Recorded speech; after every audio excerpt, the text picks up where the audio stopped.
Ladies and gentlemen, James here, back with another video, and today I'm going to be talking about discipline and why people who are super disciplined can still get injured with training and in fact potentially have more issues with recurring injuries. People who have real drive with their training, they care a lot about it, they care about their training, their competition or their sport, and they just want to be the best at it that they can be, and they want to hit as many PBs as they can and be able to look back when they're old that they did a really cool thing when they were younger. Discipline is one of those identity pieces that you thrive upon. You pride yourself on being more disciplined than everybody else and that you're going to get training done, what's prescribed for you, and you're going to see it out no matter what it takes. Discipline is one of those things that I had a big problem with. Like, I identified as being one of the most disciplined trainees that there was around there, and no one was going to out-discipline me. I'd get up at the crack of dawn to get my session done. Even if I felt like trash, it was still going to happen because I just had to be disciplined and in that routine of getting it sorted, and that became a big problem for me with recurring issues. It's going to probably become an issue for you. The thing with discipline, because we become so emotionally attached to being disciplined, discipline doesn't automatically load manage your training for you. The amount of effort that you're putting into your training isn't automatically going to get you to where you want to go. The consistency that you're putting into training is potentially going to just run up this tolerance very quickly, or this overshoot in tolerance very quickly, because you're accumulating fatigue along the way.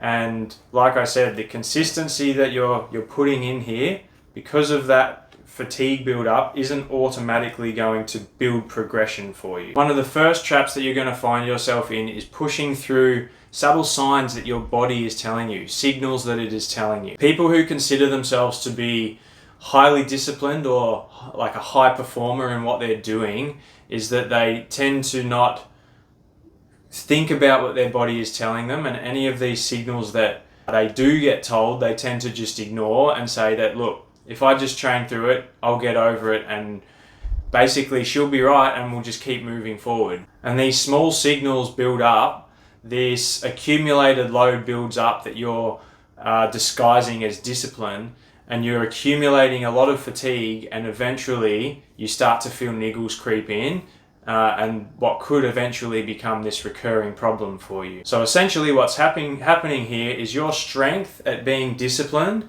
has now turned into a weakness because you're not actually listening to what your body's telling you. So the second problem that you're going to run into is that you're training near your ceiling all the time. This was probably the biggest thing that I had issues with.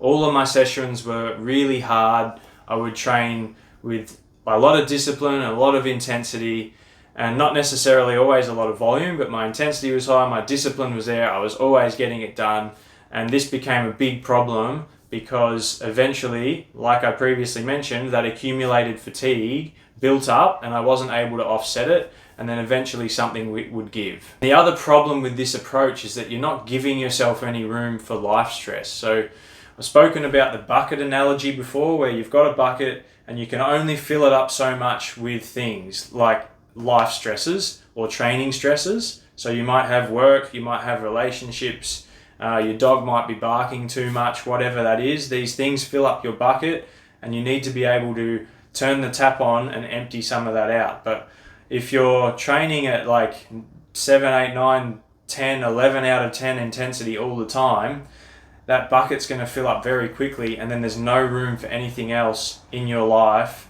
to contribute to that. And the next thing I want to talk about, like I said, I had issues before with, is this identity trap. So you start to think that because you're disciplined, you're someone who doesn't miss sessions, you're someone who doesn't wig out and do things by halves. You're not going to like keep anything in the tank because you're someone who pushes really hard and wants to be seen as someone who trains hard and gets results. And on the flip side of that, if you're someone who does back off because you're either sick or injured, you see that as a weakness, and you see that as limiting your progression because you're not able to put as much effort in as you need to get to where you think you need to go. And with this identity trap that I'm talking about is that if you're backing off, it feels like an absolute failure. Like you've you've backed off the training intensity that you're so used to, you've backed off the consistency that you're so used to, you feel like you've failed, you feel like you haven't got to where you need to go. And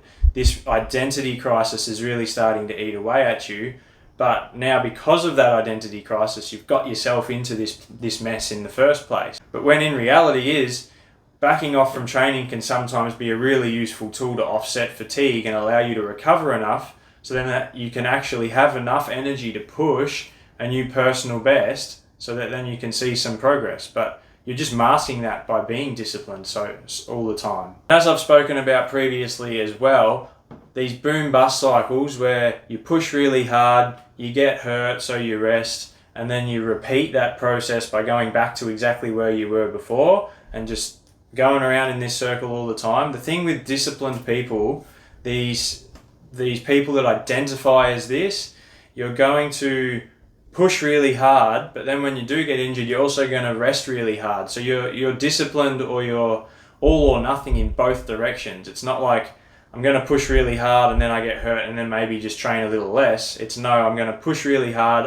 Oh, I've gotten hurt, so I'm just going to completely back off and let it go away before I resume again. And this is a massive problem as well. So if you watch one of my previous videos talking about that boom-bust cycle, you'll see that these people tend to have big issues with this, and it's something that if you just get your load management right can be offset very easily. And the real issue here isn't the fact that you lack motivation, it's not the fact that you lack effort, it's just the fact that you lack the vision to see the bigger picture on what you're actually trying to achieve, and you're just getting in your own way by being super disciplined all the time. How can we adjust our thought process here and our identity in a way? So I'm not going to ask you to not be disciplined. Being disciplined is important. You just need to see what real discipline actually is. And that's not just going hard all the time. It's not missing a session.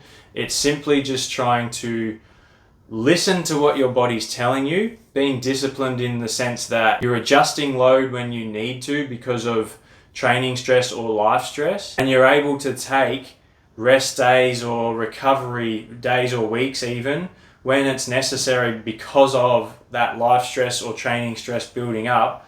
And when you take necessary action, you're mitigating potential risks of that accumulated fatigue causing that overload and then recurring injuries. So 3 simple questions that you can ask yourself that will keep you right on track. And I want you to ask yourself this probably not necessarily weekly, but at least on a monthly basis. Am I progressing gradually? Am I allowing adaptation to occur? Is my recovery matching my output? So remember this, if you're a really disciplined trainee, you identify as someone who's super disciplined, you train hard, but you're injured, it doesn't mean that you're broken, it doesn't mean that you're fragile. It just means that you need to try and recalibrate your output so that it can match your current tolerance level, and you can still be disciplined while doing that. You just have to be smarter about your volumes and your intensities and your recovery and managing life stress so that all of these things can balance out and you can have a really fun training process and you can get really good results at the same time. Thanks again for watching, guys. I would love it if you can comment down below.